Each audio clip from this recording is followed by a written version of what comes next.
본문의 말씀으로 심고 거두는 원리라는 제목으로 말씀의 은혜를 함께 나누겠습니다. 여러분, 우리가 잘 아는 말 중에 세상에 공짜는 없다라는 말이 있습니다. 저는 하루에 이메일을 한 50통에서 한 60통 사이 이메일을 받습니다. 그런데 그 많은 이메일 중에 99%는 공짜로 뭘 준다라는 그런 광고성 메일들입니다. 저는 절대로 그걸 열어보지 않습니다. 그냥 다 지워버리죠. 왜 그러냐면 공짜가 아니라는 것을 제가 알기 때문에 그걸 열어볼 가치도 없는 것이죠.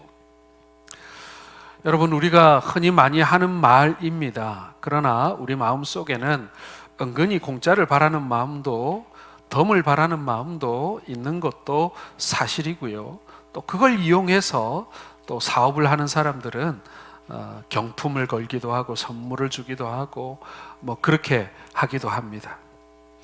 좀 오래 전 얘기입니다만은 저는 여기 경상도에 살았지만은 저는 외가가 서울이기 때문에 자주 고속버스를 타고 방학 때면 서울을 이렇게 오갈 기회가 있었는데요.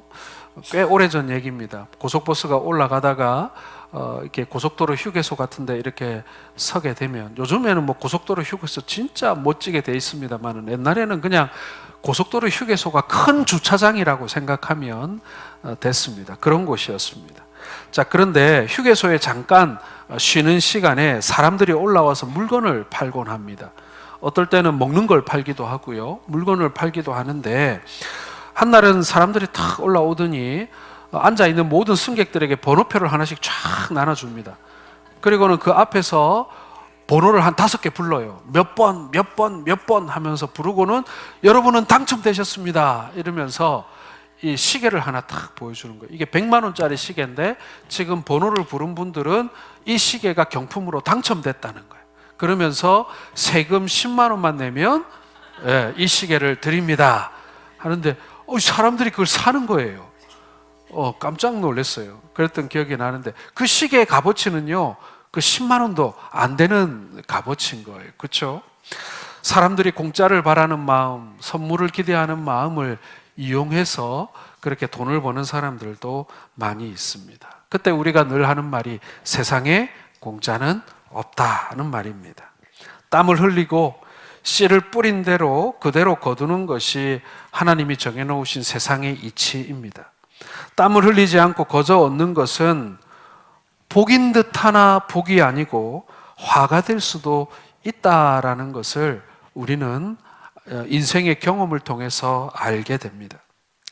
그러므로 땀을 흘리고 수고한 대로 거두는 것이 복이 된다는 것을 여러분, 우리는 먼저 전제하고 오늘 이 말씀을 함께 나누기를 원합니다. 자, 오늘 본문 말씀을 통해서 믿음 안에서 심고 거두는 원리가 무엇인지 함께 생각해보고 은혜를 함께 나누도록 하겠습니다. 첫 번째로 여러분, 무엇으로 심든지 그대로 거두는 것이 원리다라는 것을 우리는 말씀을 통해 알 수 있습니다. 자, 우리 7절 말씀 같이 한번 읽어보겠습니다. 스스로 속이지 말라. 하나님은 업신여김을 받지 아니하시나니 사람이 무엇으로 심든지 그대로 거두리라. 자, 무엇을 심든지 그대로 거두는 것이 원리라고 했습니다. 팥을 심으면 팥이 나오고 콩을 심으면 콩이 나옵니다. 여러분, 지난 봄에 우리가 씨를 뿌린 그대로 우리가 가을에 거두게 되지 않습니까? 이게 원리라는 거예요. 우리가 잘 아는 순교자 주기철 목사님을 여러분 아실 것입니다. 주기철 목사님이 평양 산정형 교회에서 목회를 하셨는데요, 이 산정형 교회에 유계준 장로님이라는 장로님이 계셨습니다. 이분은 염전 사업과 목재 사업으로 돈을 많이 번 재력가이셨습니다. 이 장로님은 이 자기가 번 돈으로 교회를 섬겼고 주의 종들을 섬겼고, 특별히 이 장로님은 주기철 목사님과 주기철 목사님의 자녀들 뿐만 아니라 그 당시에 일제의 핍박으로 인하여 순교한 많은 순교자들의 자녀들을 자신의 재산으로 돌보는 그런 귀한 사역을 하셨던 분입니다. 그리고 당신 자신도 38선이 이렇게 그어지자 가족들은 남쪽으로 내려보냈지만 본인은 장로로서 교회를 지켜야 된다라고 하면서 평양 산정은교회에 남아서 교회를 지키게 됩니다. 그때 이제 공산당이 집권하면서 결국에는 그 군인 100여 명을 동원해가지고 이 산정은교회를 강제 폐쇄시키고 장로님은 감옥에 갇히게 돼요. 그리고 나중에 6.25 전쟁이 벌어지고 국군이 올라온다는 소식을 듣자 이 공산군들이 철수하면서 그 감옥에 있던 사람들을 다 죽여버리는데 이 유계준 장로님도 그때 공산당에 의해서 감옥에서 순교를 당하게 되십니다. 참 어떻게 보면 참 수고를 많이 하셨고 애를 많이 쓰셨던 귀한 장로님이셨는데 그렇게 순교에 이 제물이 되신 겁니다. 지금도 경기도 용인에 가면 순교자 기념관이 있는데요. 그 순교자 기념관에 가면 이 유계준 장로님의 그 일대기를 기록하고 있고 또 사진과 기념비가 이렇게 세워진 것을 볼 수가 있습니다. 자, 그런데 하나님께서요, 이 유계준 장로님이 뿌린 씨앗에 아주 풍성한 축복의 열매를 맺게 하셨다라는 것을 우리가 알 수가 있습니다. 장로님의 첫째 아들인 유기원 박사는 전 메디컬 센터의 원장을 하셨고요. 둘째 아들 유기영 박사는 치과 의사가 되셨고, 셋째 아들 유기선 박사도 의사였고, 넷째 아들 유기천 박사는 서울대학교 법대 학장을 역임하셨습니다. 그리고 다섯째 아들 유기준 박사, 그리고 여섯째 아들 유기옥 박사, 일곱 번째 아들 유기숙 박사, 여덟째 아들 유기묵 박사도 모두 의사였습니다. 유계준 장로님의 자손들 가운데 108명의 자손이 의사이거나 교수이거나 그리고 모두 박사였다라는 것입니다. 여러분, 부모가 복을 받을 씨를 뿌리면 후에는 반드시 그 복의 열매를 맺는다라는 것이 바로 우리 성경이 우리에게 말해주고 있는 진리다라는 것입니다. 여러분, 뿌리는 대로 거둔다라는 것이요, 너 그따위로 살아가지고 그 뿌린 대로 거둔다 이런 의미만 있는 게 아니라 우리가 지금 좋은 곳으로 뿌리고 우리가 선을 행하고 주 안에 우리가 믿음의 뿌리를 씨앗을 뿌리게 될 때 하나님께서 반드시 그것을 갚아주시마 약속하시는 여러분 축복의 메시지임을 믿으시길 바랍니다. 좀 재미있는 얘기를 하자면 할아버지 할머니 두 분이 길을 걷고 있었어요. 그런데 할아버지는 좀 건강하신데 할머니가 좀 약했어요. 할머니가 길을 걷다가 힘들어가지고 할아버지에게 영감 나 좀 업어줘요 이랬어요. 그래서 할아버지가 할머니를 이렇게 업었는데 할머니가 미안하잖아요, 할아버지한테. 그래서 여보 내가 너무 무겁지 않아요? 이랬더니 할아버지가 이렇게 퉁명스럽게 말하는 겁니다. 그럼 무겁지. 머리는 돌대가리에다가 얼굴은 철면피지, 거기에다 심장은 강심장이니 안 무거울 리가 있나? 이렇게 하면서 투덜거렸다는 거예요. 할머니가 얼마나 상처를 받았겠어요. 속이 많이 상했습니다. 자, 그리고 세월이 조금 지났어요. 이제는 할머니는 괜찮은데 할아버지가 몸이 약해졌어요. 할아버지가 길을 가다가 여보 내가 지금 너무 힘들구려, 나 좀 업어주면 안 될까? 할머니가 그 약해진 할아버지를 등에 업었습니다. 할아버지가 미안한 마음에 할머니에게 여보 내가 무겁지 않아요 하고 얘기했더니 할머니가 뭐라 그랬냐면요, 아니요 여보 하나도 안 무거워요. 당신은 머리에 든 것도 없고 입은 가볍고 허파에는 바람만 들었고 양심도 없지, 속은 텅 비었으니 당신은 너무 가벼운 당신이에요. 이렇게 복수를 당했다고 합니다. 할아버지 뿌린 대로 거둔 거죠. 되로 주고 말로 받는다는 말이 바로 그런 경우입니다. 여러분 이게 어떻게 보면은 불변의 인생의 원리 아니겠습니까? 내가 대접을 잘 받지 못하는 것은 내가 남에게 혹 대접을 한 적이 없기 때문은 아닙니까? 내가 비난받는 이유는 혹 내가 남을 항상 비난하는데 앞장섰기 때문은 아닐까요? 우리가 남을 대접하면 그것은 잘 심는 것입니다. 내가 잘 심으면 반드시 좋은 것으로 되갚아 돌아오는 은혜가 있다라는 거, 여러분 이거 우리 다 경험을 통해 알고 있잖아요. 마태복음 10장 42절을 같이 읽겠습니다. 또 누구든지 제자의 이름으로 이 작은 자 중 하나에게 냉수 한 그릇이라도 주는 자는 내가 진실로 너희에게 이르노니 그 사람이 결탄코 상을 잃지 아니하리라 하시니라. 예, 오늘 예수님도 오늘 이 말씀을 하셨어요. 그렇죠? 무엇이든지 심는 대로 그대로 거둔다라는 건 말입니다. 여러분, 오늘은 우리가 2025년도 마지막 주일 예배를 우리가 함께 드리고 있습니다. 우리가 연초에 뿌린 대로 우리가 지금 거두고 있지요. 그리고 지금 여러분 계절이 뭡니까? 겨울이잖아요. 지금은요 농사 짓는 계절이 아니에요. 지금은 뭘 하는 준비 기간입니까? 씨앗을 준비하는 기간입니다. 이제 내년 봄이 되면 뭘 뿌릴까를 준비하는 기간 아니겠습니까? 여러분들은 내년에 무엇을 뿌리기를 원하십니까? 아무것도 안 한다. 나는 뭐 뿌릴 것도 없고 거둘 것도 필요 없고 혹 그러지는 않습니까? 무엇이든지 심는 대로 거두는 것이 인생의 원리라고 했는데 여러분, 나는 과연 무엇을 뿌리기 위하여 준비하고 있는가 하는 것입니다. 우리가 이 원리를 깨닫게 된다면 여러분, 우리가 뭔가 지금 뿌릴 준비를 해야 하는 것 아니겠습니까? 뭔가 심을 준비를 우리가 해야 되는 것 아니겠습니까? 그래야 내년 가을에 뭔가 거둘 것을 우리가 기대할 수 있는 것 아니겠습니까? 그러므로 여러분, 두 번째입니다. 좋은 것으로 심어야 좋은 열매를 얻을 수 있지요. 여러분, 이 말은요, 바꾸어 말하면 잘못된 것을 심으면 어떻게 된다고요? 잘못된 것을 거둘 때가 있다. 거두게 된다라는 얘기입니다. 간혹 여러분, 뉴스를 보게 되면요, 잘못된 종자를 파종해가지고 농사를 망쳐가지고 농부가 그 종자를 판 회사를 상대로 소송을 했다라는 얘기를 여러분 가끔 들을 때가 있죠.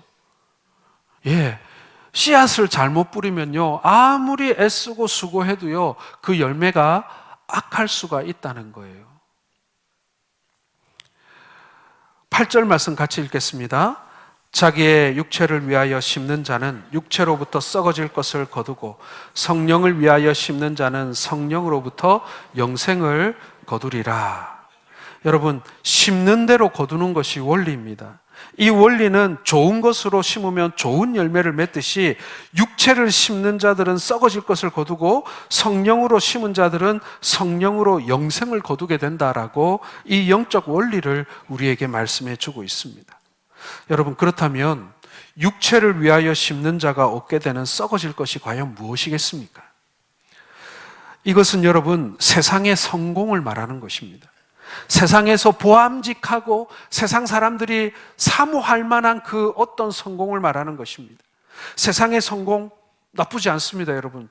좋은 것이기도 합니다. 우리도 성공이 필요합니다. 그러나 반드시 그것이 우리에게 다 좋은 것만은 아니라는 것입니다. 오히려 그 가운데에는요, 썩은 것도 섞여 있다라는 거예요. 여러분, 과일을 우리가 박스로 사 먹습니다. 뭐 귤을 사든지 사과를 사든지 박스로 사오면, 아니면 누가 붙여주면 제일 먼저 하는 게 뭐예요? 박스를 열고 위에 거부터 하나씩 꺼내 먹습니까? 그러면 안 되죠. 예, 일단은 박스에 있는 걸 다 꺼내야 돼요. 그렇죠? 그래가지고 이렇게 이제 좀 나눠서 뭐 김치냉장고에 넣든 아니면은 좀 시원한 데 두든지 해야 합니다. 왜 그렇습니까? 그 가운데 부패하거나 썩은 것이 하나라도 섞여 있으면 금방 옆에 있는 다른 과일로 그 부패가 옮겨가기 때문에. 그래서 일단 꺼내봐야 돼요. 귤도 한 두 개 무른 게 있으면 빨리 떼놔야 돼요. 그렇죠? 안 그러면 다른 것도 못 먹게 되니까요. 여러분, 우리가 세상에서 보암직하고 부러워하는 그런 성공들을, 우리가 크고 작은 것들을 많이 이룹니다. 남들보다 많이 벌 수도 있고 남들보다 많이 얻을 수도 있어요. 그러나 그 중에는 썩어질 것도 섞여 있다는 것입니다. 성공이라고 다 좋은 게 아니고, 우리가 우리의 육신을 따라 얻은 것들은요, 어김없이 썩어질 것에 이 열매로 끝난다라는 것입니다. 심지어는 우리의 영혼이 그 하나 썩어 있는 과일 때문에 다 우리의 영혼이 죽어버릴 수도 있다라는 위험이 있는 거예요. 어떤 사람은 사업의 성공을 위해서 열심히 사업을 심었습니다. 결과는 예상한 것보다 훨씬 성공적이었어요. 사업의 성공은 부와 명예를 가져다 줬습니다. 그런데 그 사업의 성공의 시간은 사업을 성공했지만 그 시간을 하나님 앞에 드릴 수가 없었습니다. 주일이고 뭐 평일이고 할 것 없이 밤낮으로 일만 해야만 했습니다. 여러분, 이런 사업은 결국 썩어질 것을 성공이라고 착각하게 만들어 버린다라는 것이죠. 세상의 성공이 다 그렇습니다. 우리가 세상에서 성공으로 얻게 되는 것은 하나님께 영광이 되기 위한 성공이어야 합니다. 우리의 성공은 전도가 되고 또 하나님의 나라가 확장되어지는 성공이어야 합니다. 그런데 분명히 성공은 했는데 하나님께 드릴 수 있는 영광이 하나도 없다면, 그리고 내가 받은 영광만 크게 남아있다면 그것은 진정으로 썩어질 것을 얻은 결과다라는 것입니다. 보암직하고 먹음직하다고 해서, 사람들이 다 부러워한다고 해서 여러분 그것이 다 성한 것은 아니라는 사실 여러분 기억하십시오. 사람들은 부러워하지만 하나님 보시기에 야, 너 그거는 썩은 열매야 라고 하나님이 보신다면 우리에게 무슨 유익이 있겠습니까? 성경은 육체로부터 썩어질 것을 거두지 말라고 말씀하고 있습니다. 우리가 오직 거두어야 하는 것은 성령으로부터 영생을 얻는 것을 거두어야 한다는 거예요. 예전에 군부대 형무소에서 사형을 기다리는 2명의 사형수가 있었습니다. 한 사람은 술을 먹고 정신이 없는 상태에서 총을 무차별로 난사해서 민간인 몇 명을 이 목숨을 잃게 만든 그런 사형수였고요. 또 한 사람은 월남전에 갔다 온 그런 군인이었는데 동료들과 말다툼하다가 감정을 이기지 못해서 상관과 2명의 동료들을 죽인 죄목으로 사형을 언도받은 사형수였습니다. 2사람 모두 사형 날짜만 기다리는 불안하고 초조한 하루하루를 보내고 있었는데요. 그 중에 이 민간인을 총으로 죽인 사람은 이상하게 이 식욕을 아주 이기지를 못해서 자신의 몸을 사후에 대학병원 뭐라고 하죠? 해부학 그걸로 이제 실험으로 쓰기로 이렇게 약속을 하고, 그 당시에는 큰 돈이었던 10만 원을 돈을 받습니다. 그리고 그걸 다 고기를 사 먹어요. 옆에 있는 동료들하고 나눠 먹지도 않고, 자기 몸값인데, 그렇죠? 그러니까 그걸 자기 혼자서 조금씩 꺼내어서 고기를 사 먹고 했는데, 그런데 그 10만 원을 다 써보지도 못하고 결국에는 형장의 이슬로 죽게 되어집니다. 그런데 또 다른 한 사람은 좀 달랐어요. 이 사람은 자신이 이제 사형을 언도받았으니 저 동료 사형수처럼 사형이 집행된다라는 것은 분명한 사실이지만 자신이 죽더라도 죽기 전에 뭐라도 조그만 걸 하나 남기고 싶다는 생각을 했던 것 같아요. 그런 생각을 하고 있는 중에 한 교회에서 성탄절이 되어서 위문 공연을 왔는데, 그 교회 전도사님에게 자신이 가지고 있는 돈 3만 원을 맡기면서 이걸로 뭔가 좀 좋은 일, 뜻있는 일을 좀 해달라고 부탁을 하게 되었습니다. 전도사님이 그 당시 그 교도소에 조그만한 예배실을 하나 이렇게 교도소 측으로부터 이렇게 받았는데, 아주 조그만한 방이었는데 거기에 뭐 아무것도 없었죠. 뭐 강대상도 없고 의자도 없고 아무것도 없는데 그 3만 원으로 강대상을 사게 됩니다.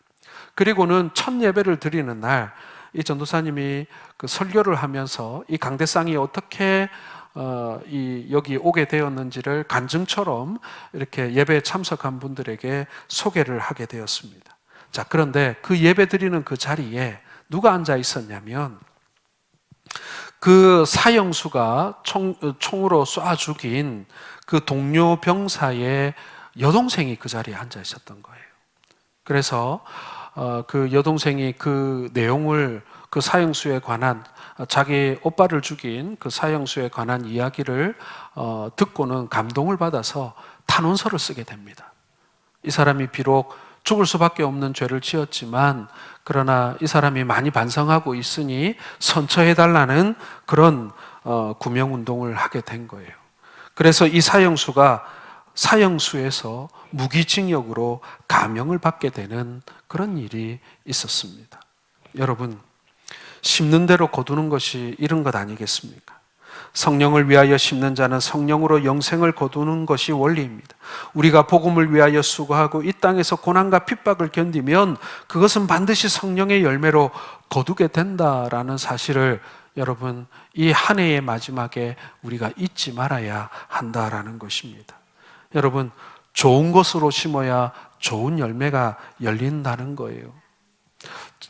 이 사람들 중에는요, 이 좀 강박이 좀 있습니다. 여러분, 강박 아시죠? 강박.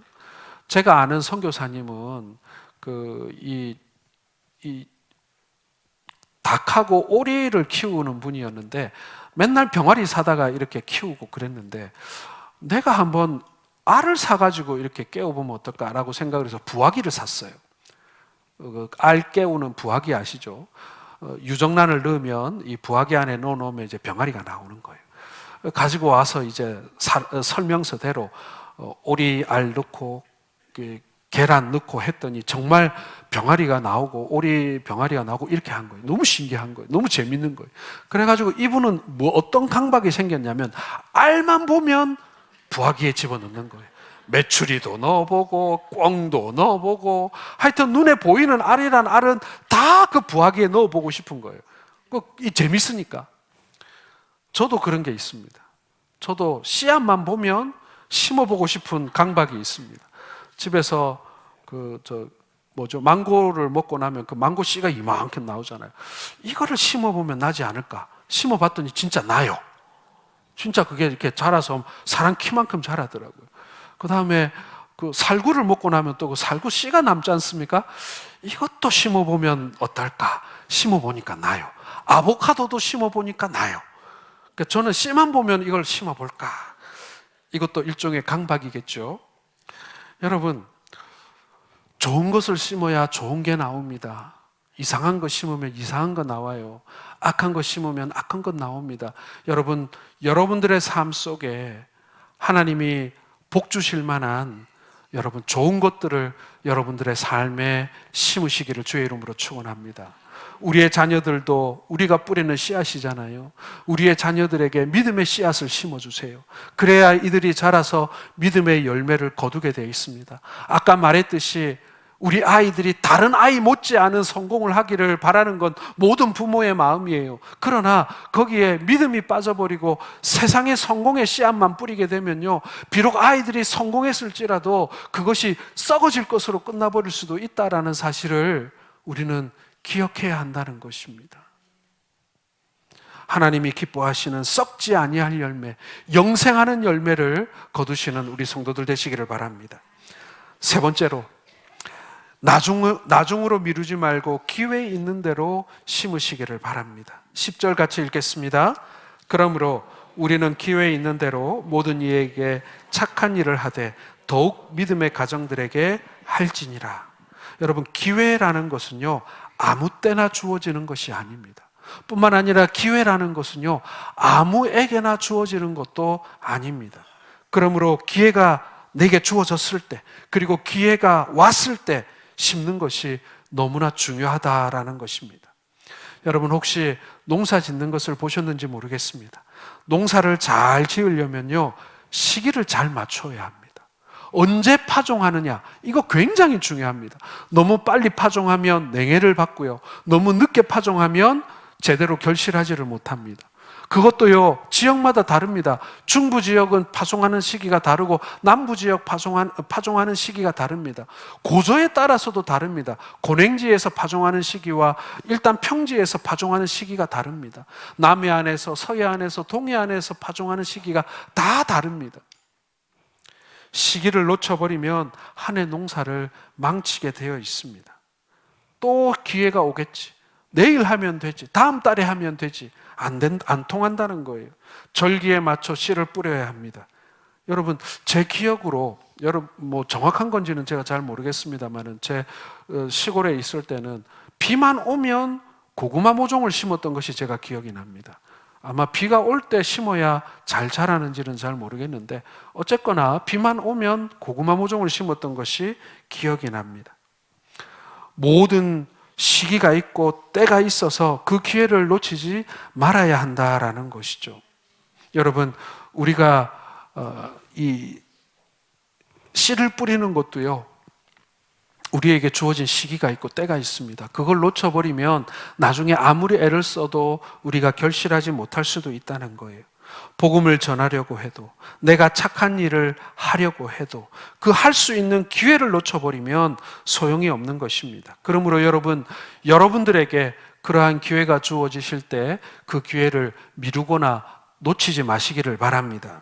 우리가 이웃을 도와주려고 해도 그 사람이 내게 도움을 받을 때가 있습니다. 그 때가 지나면요, 나중에 도와주려고 해도, 아니 내가 그렇게 힘들 때 도와줬으면 했을 때는 모른 척 하더니, 이제는 필요 없어요. 내가 알아서 다 할 수 있어요. 이렇게 돼버리는 거예요. 도와줄 만한 때를 잘 선택해야 되는 것입니다. 내가 도움을 베풀려고 해도 도움을 받을 사람이 준비가 되어 있지 않으면 부담스러운 일일 뿐입니다. 하나님께 복을 받는 사람들은 다릅니다. 하나님께 복을 받는 사람들은 자신들이 복을 받을 일이 많은 것을 감사합니다. 교회가 힘들고 어려우면 그때가 바로 내가 복을 받을 때라고 믿는 분들이 계십니다. 그러므로 기회를 놓치지 않고 그때를 잘 이용하는 거예요. 그러나 복을 받지 못하는 사람들은 그런 기회가 왔음에도 불구하고 놓치는 사람들입니다. 그들은 교회가 힘들고 어려우면 원망부터 합니다. 자신들이 그 힘든 일을 감당하는 것을 불평합니다. 교회를 해보면요, 어떤 사람들은 고생을 하는 사람들이 있고 어떤 사람들은 고생을 좀 덜 하는 사람들이 있는 것 같습니다. 그러나 내가 좀 더 고생하는 것이 여러분, 하늘의 상급이 더 많이 쌓이는 것이고, 내가 고생하는 것으로 인하여 나의 후손들과 나의 후배들이 덜 고생하고 그 열매를 먹는다라는 것을 생각하게 되면, 여러분, 우리가 내게 주어진 이 기회를 결코 놓칠 수가 없는 것 아니겠습니까? 여러분들에게 믿음으로 심을 기회가 주어진 것을 여러분 복으로 여기시기를 바랍니다. 여러분들에게 주어진 직분, 여러분들에게 주어진 봉사의 기회, 여러분들에게 주어진 건강, 그게 여러분들에게 모두 기회예요. 지난주에 작정서 기다란 거 제가 나눠드렸습니다. 성경을 읽고, 그리고 기도를 하고, 그리고 우리가 교회를 위하여 우리가 물질과 여러 모양으로 봉사를 하는 그 모든 것들이요, 씨를 뿌리는 것들입니다. 주 안에 우리가 복받을 만한 씨앗을 심는 일들입니다. 여러분, 때가 지나고 나면 그 기회를 잃어버릴지도 몰라요. 그리고 지금 심지 않으면 언제 가서 거두게 될지, 뿌리지 않는데 어떻게 얻는다는 말입니까? 우리에게 믿음으로 심을 기회가 주어진 그때, 여러분 부담스럽죠. 하지만 그것을 부담으로 여기지 마시고 기회로 여기시는 우리 성도들 되시기를 바랍니다. 우리가 심는 대로 거두는 것이 원리라고 말씀드렸습니다. 그런데 거두는 것이 농작물을 거두는 것처럼 정해진 것이라면 참 좋겠어요. 봄에 뿌리면 여름에 추수하거나 늦어도 가을에 추수하는 것이면 참 좋겠습니다. 더 많이 안 기다려도 되잖아요. 그런데 여러분, 과수를 하는 분들 한번 보세요. 사과나무를 심고 복숭아를 심고 포도나무를 심는 분들을 보세요. 그거 1, 2년 만에 되는 건 아니죠. 그렇죠? 제가 정확히 몇 년을 가꾸어야 열매를 얻게 되는지는 모르겠습니다만은 정말 긴 세월 동안 가꾸고 투자해야만 그 열매를 얻게 되는 것 아니겠습니까? 여러분, 오늘 우리에게도 이 씨를 뿌리는 기회가 주어졌습니다. 그러나 그 열매는 사실은 언제 거둘런지 우리가 정확히 알 수는 없습니다. 그러나 분명한 것은 거두게 된다라는 거예요. 우리 9절 말씀 한번 같이 읽겠습니다. 우리가 선을 행하되 낙심하지 말지니 포기하지 아니하면 때가 이름에 거두리라. 여기 밑줄을 어디다 그어야 되냐면 때가 이름에 거두리라. 여기에 밑줄을 그어야 합니다. 그렇습니다, 여러분. 우리가 믿음으로 씨를 뿌렸다면 반드시 하나님의 때가 이르는 그때에 거두게 된다라고 성경은 우리에게 약속하고 계십니다.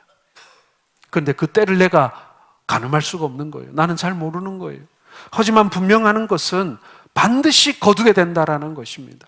그러므로 여러분, 오늘날 우리에게 중요한 것은 내가 무엇을 심느냐, 그리고 파종할 시기에 내가 그 기회가 왔을 때 내가 씨를 뿌리고 있는가? 그것이 여러분 오늘 우리에게 주어진 숙제이고 또한 우리에게 주어진 하나님의 복의 기회라는 것입니다. 이제 말씀을 정리하겠습니다. 내가 열심히 심었기 때문에 내 자녀들이 또 내 자녀들의 그 자녀들이 복을 받을 수도 있습니다. 우리가 뿌리는 것만큼 거두게 돼 있는 것 아니겠습니까? 뿐만 아니라 우리가 뿌린 것을 거두는 것이 분명하다면 좋은 것을 뿌려야 합니다. 썩어질 것을 뿌리는 것이 아니라 성령으로부터 영생을 얻을 수 있는 좋은 씨앗을, 믿음의 씨앗을, 신앙의 씨앗을 여러분 우리가 뿌려야 하는 것입니다. 우리가 기도의 씨앗을 뿌려야 합니다. 말씀의 씨앗을 뿌려야 합니다. 우리가 섬김의 씨앗을 뿌려야 합니다. 우리가 하나님과 하나님 나라 그리고 교회를 위해서 열심히 그 좋은 씨앗을 뿌렸을 때 하나님께서는 반드시 우리 당대의 그 열매를 볼 수도 있지만 우리의 후손들에게 유재준 장로님처럼 그렇게 그 믿음의 후손들이 그 열매를 맛볼 수도 있다라는 것을 우리는 믿어 의심치 말아야 하는 것입니다. 그리고 기회가 주어졌을 때 감사함으로 뿌리시길 바랍니다. 그 기회는 다음 기회가 아니라 바로 지금입니다. 내일로 미루지 마시길 바랍니다. 우리에게 또다시 그 기회가 주어지지 않을 수도 있어요. 그리고 반드시 그 정해진 시기가 있는 파종이 있다라는 것. 그게 자연의 원리고 세상의 원리 아니겠습니까? 사랑하는 우리 성도 여러분, 이제 연말입니다. 이제 내년에 뿌릴 씨앗을 준비하는 때입니다. 여러분 결단하시기 바랍니다. 내가 어떤 씨앗을 뿌릴 것인가? 내가 한 해의 나의 삶을 위해서, 우리 가정을 위해서, 우리 자손들을 위해서, 우리 교회를 위해서, 하나님 나라를 위해서 내가 어떤 씨앗을 뿌릴 것인가? 여러분 그러한 결단이 있는 이 연말 되시기를 주님의 이름으로 축원합니다.